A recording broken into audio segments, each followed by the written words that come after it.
What's going on, everybody? The world is a better place because you were here to join us. My name is Matt Brown, and I am the host of the Productive Conversations podcast. And it is now Tuesday, October 29th, 2024. And tough night for the Yankees, tough night for New York sports. And as we are coming to a close to this October 2024, which truly has been a journey the whole way out. I only hope to see that the New York Yankees put as much of a fight as they have left, because now they are down 3-0 against the Los Angeles Dodgers. And with a game 3, 4-2 victory, the Yankee offense has been taken away from us.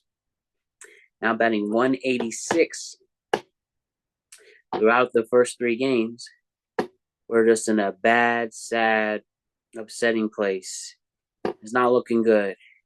Before we get into all of that, I just remind you to like and subscribe to the Productive Conversations podcast on all podcast platforms and YouTube. And don't forget to check out exclusive content regarding the show across all social media platforms: Instagram at Productive Conversations Podcast, X and Twitter at PodCouplePod. We're on TikTok at Productive Conversations and Facebook at Productive Conversations. And as always, thank you to our presenting sponsor, Magic Mind. Magic Mind is the ultimate elixir that you take before your day. And this green tea shot, through its vitamins and nootropics, will help you have less stress, be more focused throughout the day, and have a better energy about yourself moving forward. So you can get this at magicmind.com/PCMB. Use discount code PCMB20 for 48% off your first subscription or 20% off your first one-time purchase. And yeah, it's first of all, you can see the unique setup right here, right? And we have a lot of catching up to do. I haven't had a podcast since I haven't had a podcast released. I haven't recorded since Thursday. We released our Halloween show Monday, on top of what was trending over the end of last week. On YouTube specifically, it was late, but it was available on all the podcasting platforms. And yeah, we will have our football show is released on Tuesday the 29th as well. And we will be doing a tweet cap for you on Wednesday of this week, actually. And then one on Friday because of the World Series schedule and just things were moving. And yeah, I've just been antsy to get back in there. There's definitely a lot to catch up on. And we're here to talk about it. And I worked late again. So my laptop was a little slow. When you're not on this laptop, this 10-year-old, this 11, 12-year-old laptop that I love very much, but it's taken forever to boot and everything, and it's already 1 a.m. recording this, and I don't have a problem staying up to make this content for the Productive Nation. I'm very tired. That's not going to stop anything, but I just want to get this done, and knowing that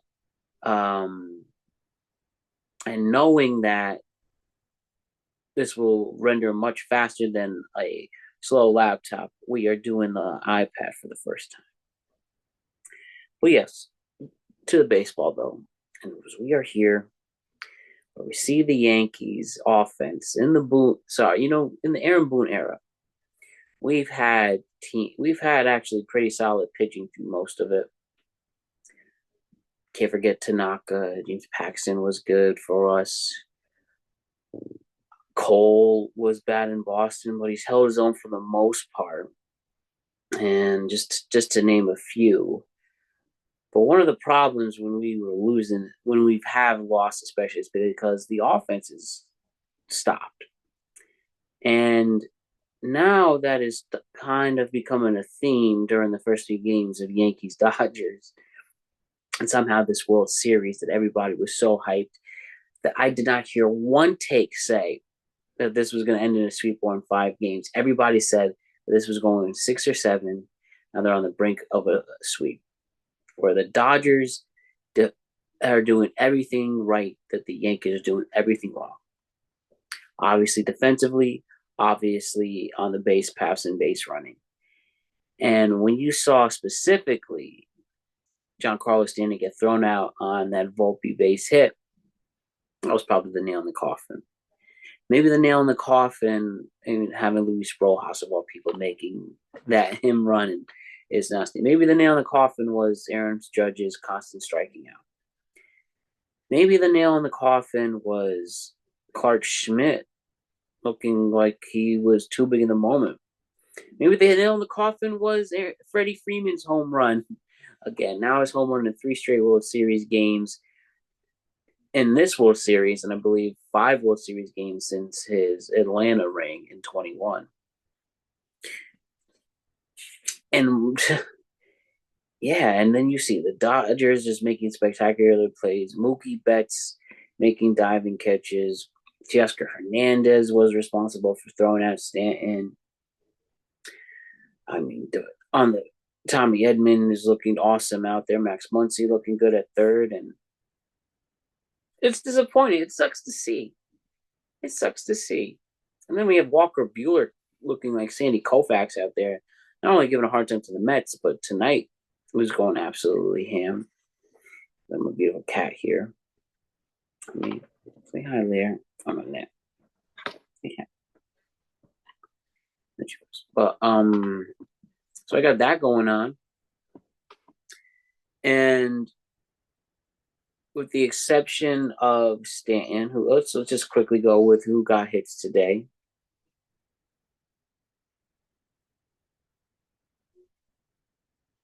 Just one moment. With the exception of Stanton and Rizzo and Volpe with that hit, Verdugo with a random home run. I mean, we had a great season, postseason. When we lose at home, it seems that we're giving up. We're having a late, meaningless home run. But yeah, Jazz Chisholm, for all the confidence he's had in the world, he hasn't stepped up. Aaron Judge is now entering a narrative that he really can't hit in the postseason, specifically this season. I don't know if Aaron Judge is a pressure guy. I wouldn't like to think of my favorite baseball player like that. But I don't know. He has so much time to hit. He almost didn't pull off 62. Waited to the last minute there. Obviously, the ALCS was a tough one towards the end, besides a couple of home runs. Obviously, this World Series has been much worse. But it's upsetting to see, really. And then on today, the World Series, all we had so far hitting was Gleyber Torres, Stanton, and Soto. And Stanton was the only one to hit. Multi-hit game, by the way. But nothing from Soto, nothing from Gleyber today. You can't win if you can't score. And it's now looking really like that this is going to be a short series. I see that coming. Nobody saw that coming. Come on. And whoever did was making a sucker future bet. Well, good on you, because maybe you had something that we didn't. And, looking back at game 1 and 2 now, the Yankees might have stolen one in game 1, but they were never really in good control with that. Game 2, hot start again, and they had no chance after. And in front of their home fans, where everybody, if they properly paid a couple grand to be in that stadium. I know the Dodgers never fully ran away with it, per se, just shutting the Yankees down and not hitting in runners in scoring position again. And we're back to square one, where we had tough elimination games for 6 and 7 and 17 to getting to not making anything happen in 19. The bats started to die out in 21, in 20, 21, 22 especially.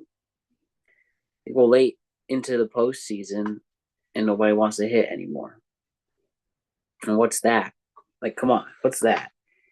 And you can't really blame the Yankee pitching for this one, because they did hold the Dodgers to only 5 hits. But, when those 5 hits include a Freeman home run, and when you have runners on base and Betts and Kike brings in people, well, here we are.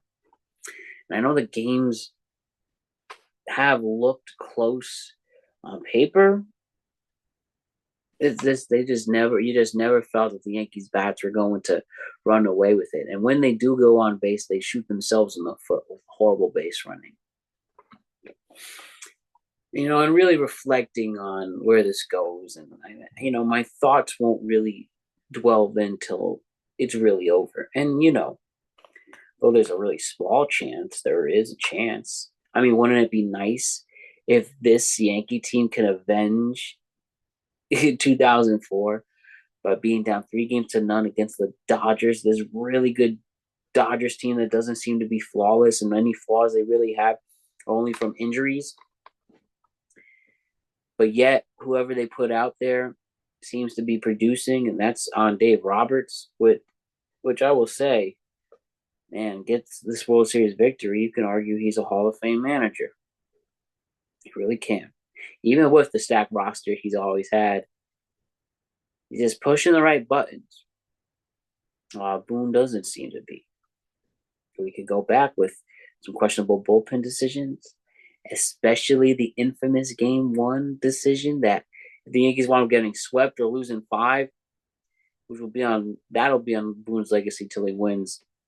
And that might be forever. And people will think about that maybe even more than his World ALCS clincher home run in 2003. Maybe not. I don't know if that overshadows. Maybe we'll see what future brings there. But it does look like it'll be definitely a notorious moment in baseball history. And it's not looking good.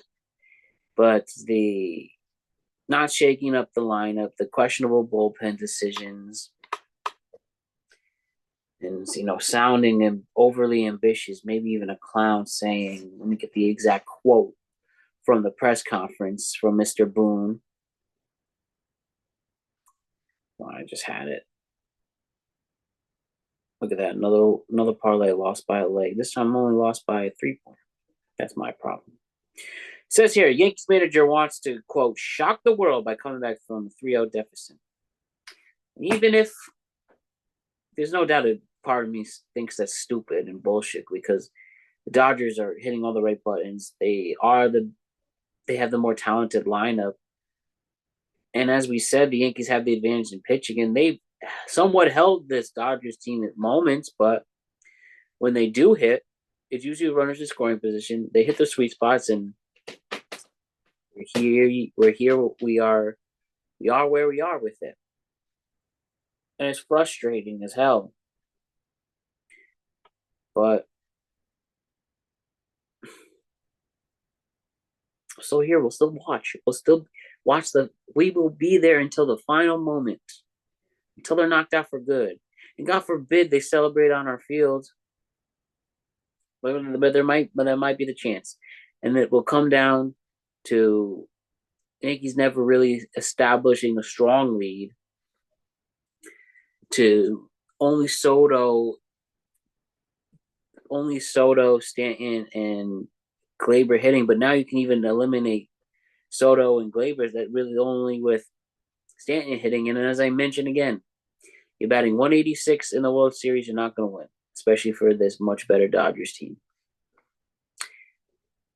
Doesn't that stink? When it seemed during the Royals and Guardians series that everybody was contributing one way or the other. History repeating itself. It's a theme. I appreciate all the confident Yankee fans in the world bring that energy the whole time. But I mean, Freeman did exactly what you do in a championship game on the road. You take the crowd out early. Clark Schmidt, just like what Nestor did with putting it in with Freeman's wheelhouse, he's not going to miss. And it's gone. And you already know what's good with the short porch. And man, it's looking like an ironic decision with Cashman. Could have gone after Freeman in his free agency period. Get Rizzo. Rizzo's been a fine Yankee. Fine. He's been fine.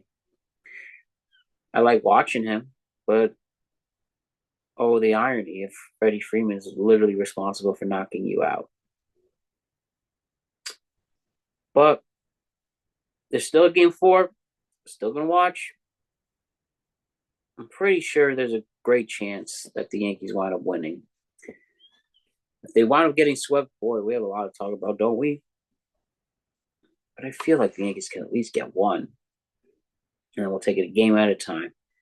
Go to game 5, and hopefully that we'll figure it out there.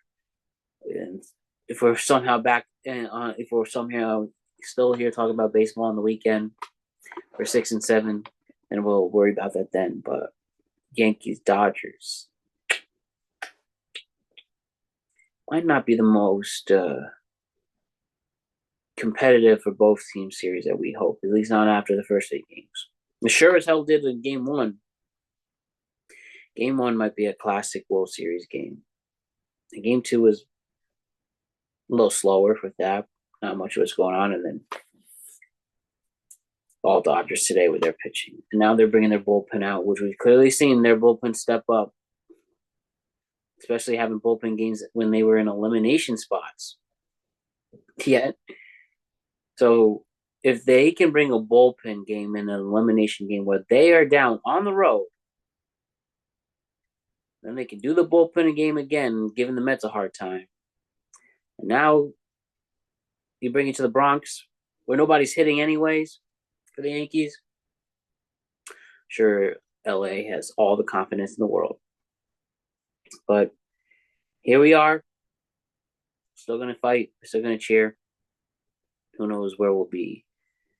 I hope I don't give a eulogy tomorrow night. But if I do,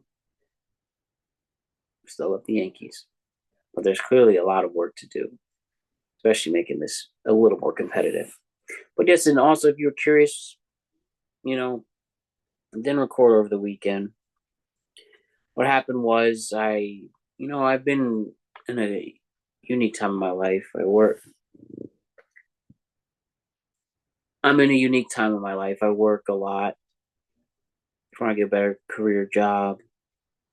This podcast is my career until it's my career, but I work on this podcast every day until it gives me the career I want with it and make this business what it is. But at least before that, I would like to have my media career I was already doing back. But that's not happened, and that hasn't happened yet. So I have to work another job. Never admitted this. Not that it's not something to admit, but I never acknowledged that. I work a retail job and I deliver things while I try to get back into the media again. And that's why this podcast was made, to be back in the media.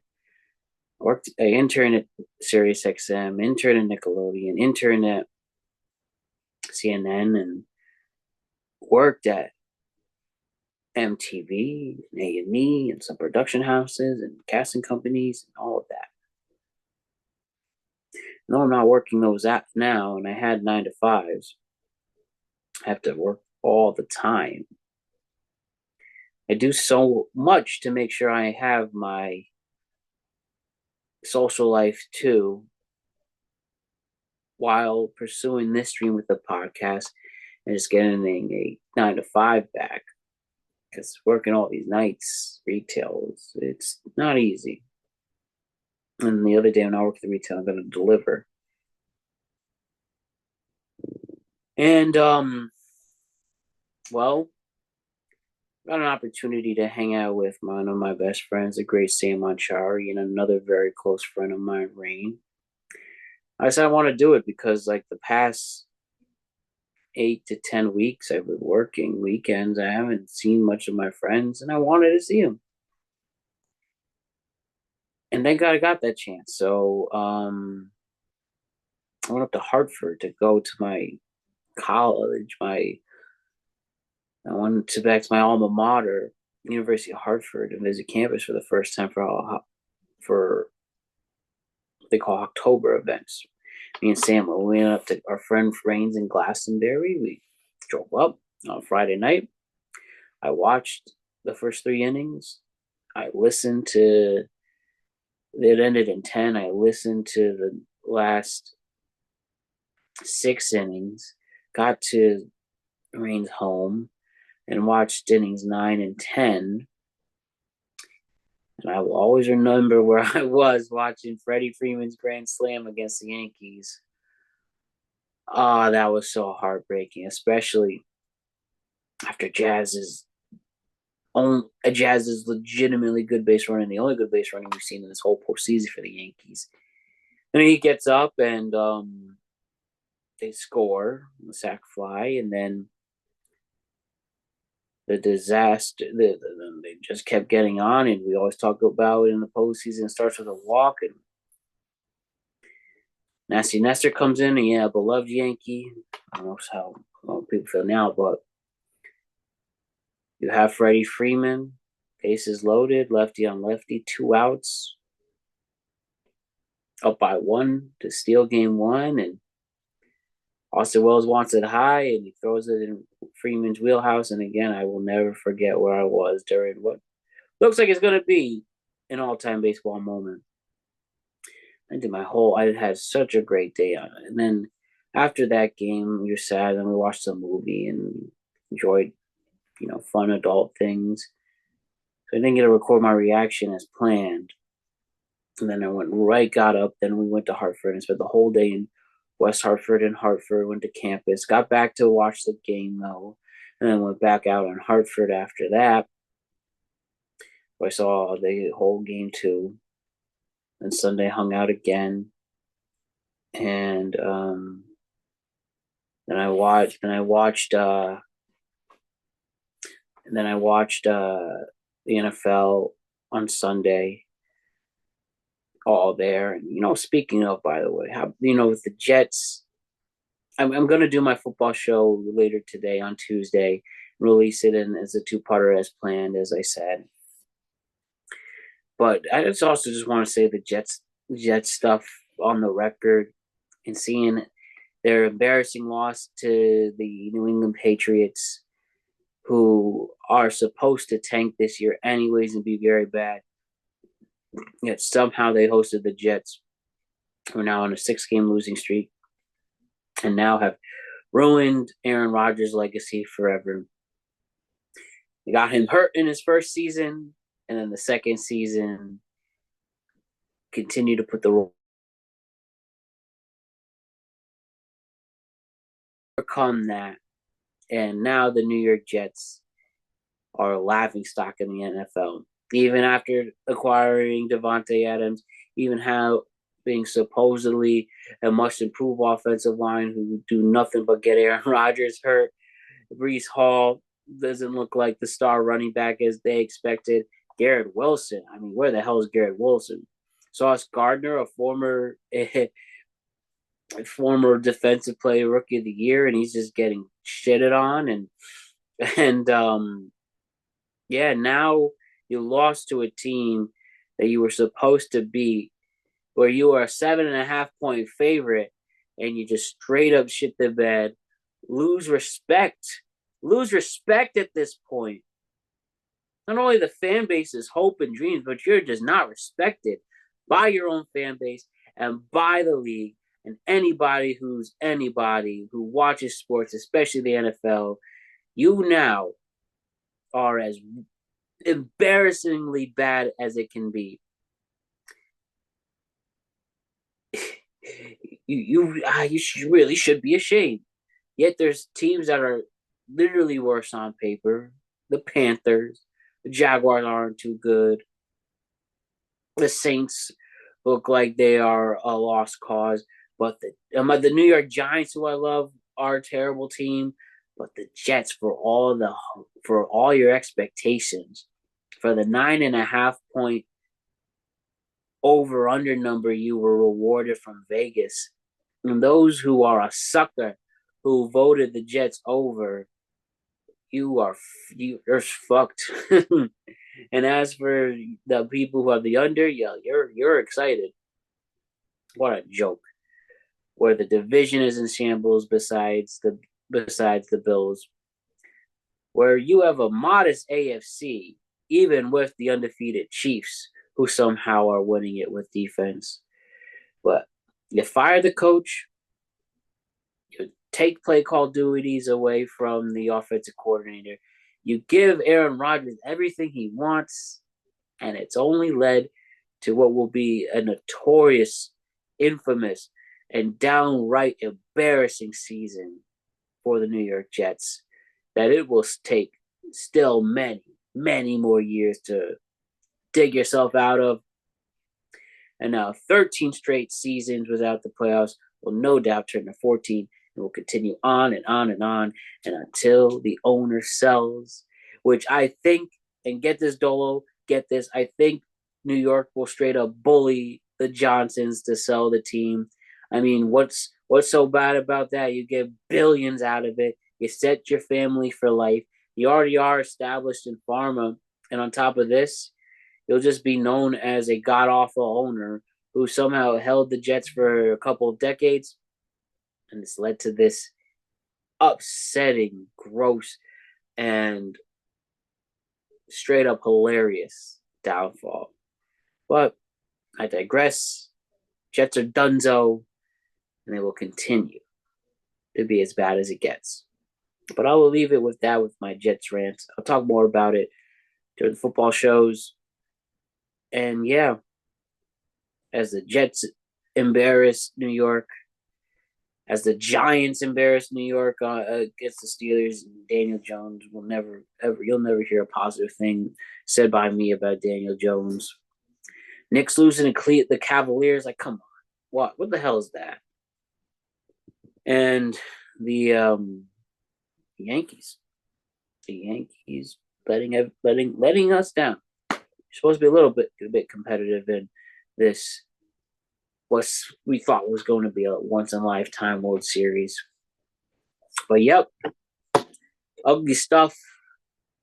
But we'll go to sleep, and we will move on, and let's hope we get our break today. Let's hope the Yankees still say go Yankees, even though it looks terrible. And yeah, that's all I got to say about that. But let's continue with the brand new week of shows. Productive Conversations. We released the tweet cap on Monday regarding what was trending last week. Tuesday we have here World Series Game 3 reaction, then our football reaction, Week 8 NFL, Week 9 college football. Then we will react to Game 4 of the World Series on Wednesday morning into Wednesday. We will then do another tweet cap for you on Wednesday for what's trending in the beginning of the week and what happened this weekend. We will also have another tweet cap on Friday for you. So yep, that's what we have. And yeah, obviously, if necessary, we will do a Game 5 reaction. And hopefully we do. And a 6th and 7th after that. And the Yankees World Series win. Even though it doesn't look good. But we can still hope, right? So with that, my name is Matt Brown. I'm the host of the Productive Conversations podcast. I'll see you throughout the week, everybody. See ya.